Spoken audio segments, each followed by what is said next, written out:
Trending. With reactions trailing the submission by President Bola Ahmed TINUBU requesting the election tribunal to dismiss the petition seeking to nullify his election on the grounds that he did not secure 25% of lawful votes cast in the Federal Capital Territory. The president, in his final written address against the two petitions filed by the candidates of the Labour Party, Peter Obi, and his counterpart of the People's Democratic Party, Atiku Abubakar, warned that nullifying the February 25th elections on the grounds that he did not secure 25% of the lawful votes cast in the Federal Capital Territory could lead to absurdity, chaos, anarchy, and alteration of the very intention of the legislature.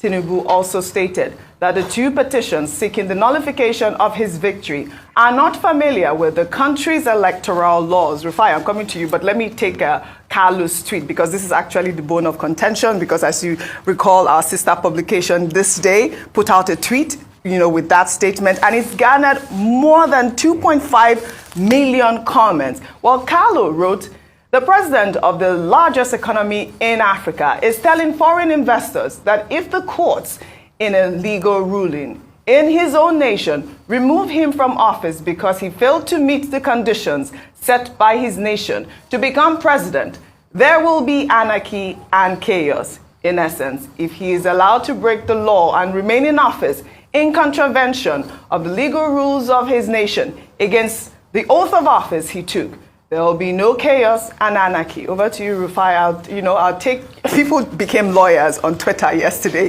giving their own different interpretation. Dr. Bati, I heard your interpretation this morning. Rufai. For me, it is the court, the Presidential Election Tribunal, that will rule on the interpretation of the 25%. Yes. Whatever they come out with, for or against, I don't think interpretation of the laws of the country will cause any anarchy. Absolutely not. Fanning the embers and everything. I know that statement was from the depositions of his lawyer, President Tinubu's lawyer, Wole Olanipekun, because they are having their final depositions in before they make a judgment on it. It is for him to make his case. You can say he was making his case while he was arguing, but it is the court that will rule, and whatever the court rule, there's not going to be anarchy. I've heard a lot of people argue and said, oh, yes, the court of public opinion and all of that, it reads the body and temperature of the nation. The law is the law. If it rules for or against, the law will reign supreme. And it's not happened before, blah, blah, blah, blah, blah, blah, blah. Those are just conversations. Because it is still the courts that will rule. All we can call on the judiciary to do is to stand tall. Across board. Yes, opinions are divided for and against and all of that. But we need to be able to build a country where the rule of law will stand tall. Because we don't do it for ourselves. We also do it for the way other countries see us. And when they see we have a weak judiciary system, what happens is that investors will not want to come. So the judiciary should also know that they are not only ruling based on the law now, they are also ruling based on what will become the outlook of Nigeria. So they will be the one to determine this 25%. We've never had a time where we've tested it. People can only make other inferences, like, they've cited a part of the Constitution that says, treat it as long as though it's this, it's that, and all of that. You can have all the legal jargons. But it is when the court rules, conjunctively or disjunctively, you can look at the narrative. All we should now do is not to heat up the polity. Let us wait for the court to rule. And let's also forget, after the court rules, there's also a Supreme Court there. Yes, absolutely. After this judgment, let us remember the fact that Nigeria will continue to exist. And Nigeria will continue to grow. But the question is, how do we see ourselves after things like this? That's what matters the most. Yes. And in building a country, it is a collective work. Right. Albeit the British coupled this country together in 1914. They started the process in 1906 after coupling the Lagos colony and the Southern Protectorate. And 1914 they add the Northern Protectorate to it. You can say all of that, but the truth has to be said. Nigeria will continue to move. Absolutely. After this judgment, after the consequence of this judgment. Yeah. But all we should do is try as much as possible to deepen the rule of law and make fairness and justice be the order of the day. The court will rule based on the evidence in front of it, and it's already making its decisions. When it makes it, Nigerians will know. All right, Dr. Bata, I'd like your interpretation again in terms of what Tinubu's counsel wrote in that final submission. I understand that, anarchy can be interpreted in different ways, but I'll just take one more tweet of people that were trying to clarify Tinubu's win. This is from Pastor Okezie, who wrote, Tinubu got 25% in 29 out of the 36 states and FCT. Atiku got 25% in 21 out of the 36 states and FCT. Peter Obi got 25% in 17 out of the 36 states and FCT. Nigeria has 37 subnational entities, 36 states and FCT. Only President Bola Ahmed Tinubu met this constitutional requirement, 24 out of 36 states and FCT, and having the highest number of votes cast. He was declared winner and returned elected by the constitutional body, aka INEC. What is difficult to understand here?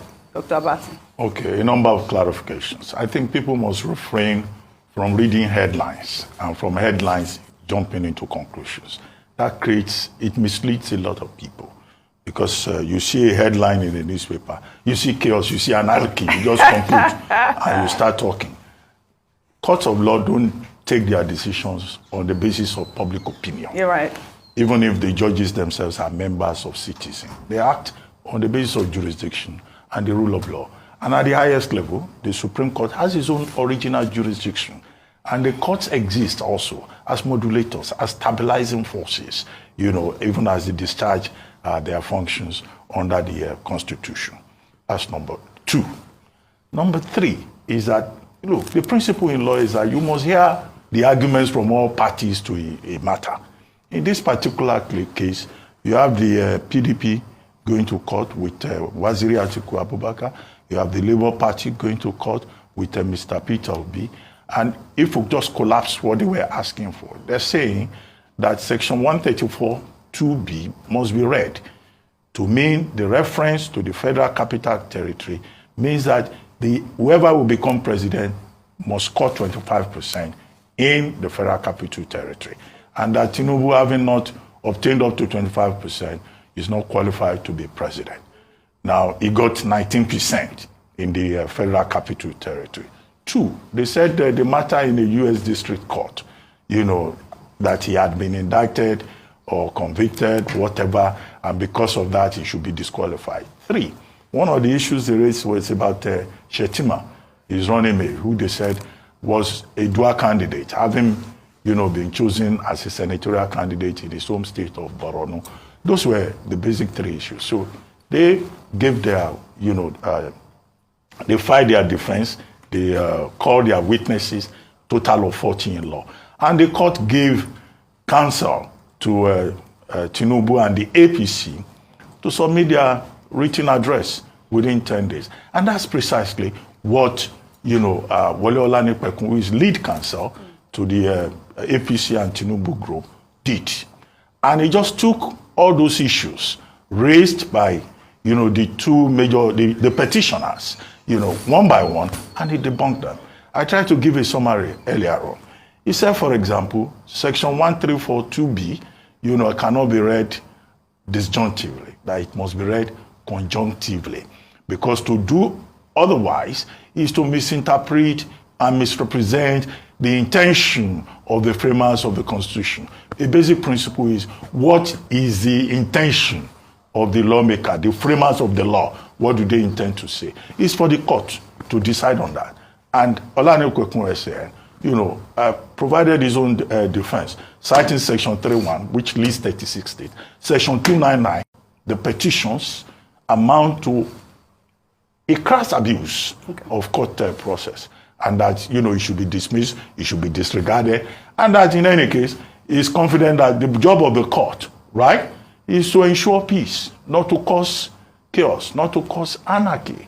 And that given precedents that he has cited and all of that, it will amount to, causing chaos and anarchy. But people have taken that in a literal sense. Yeah, so he basically said, a threat. Right. But it's not a threat. Right. So people should go to the written address and read it and understand the context instead of just saying, oh, TINUBU wants to cause chaos, he wants to cause anarchy. So basically, that's not what the is job of the judiciary is not to cause anarchy, correct? That's really the bottom line. Yeah, not to add more tension to the environment. And Olanikwekwe said, you need to see the context in which you use that phrase. And I don't agree with those people who think that it's a threat. A council, before the court of law cannot go in front of their lordships and threaten them. That is unacceptable. Well, all right.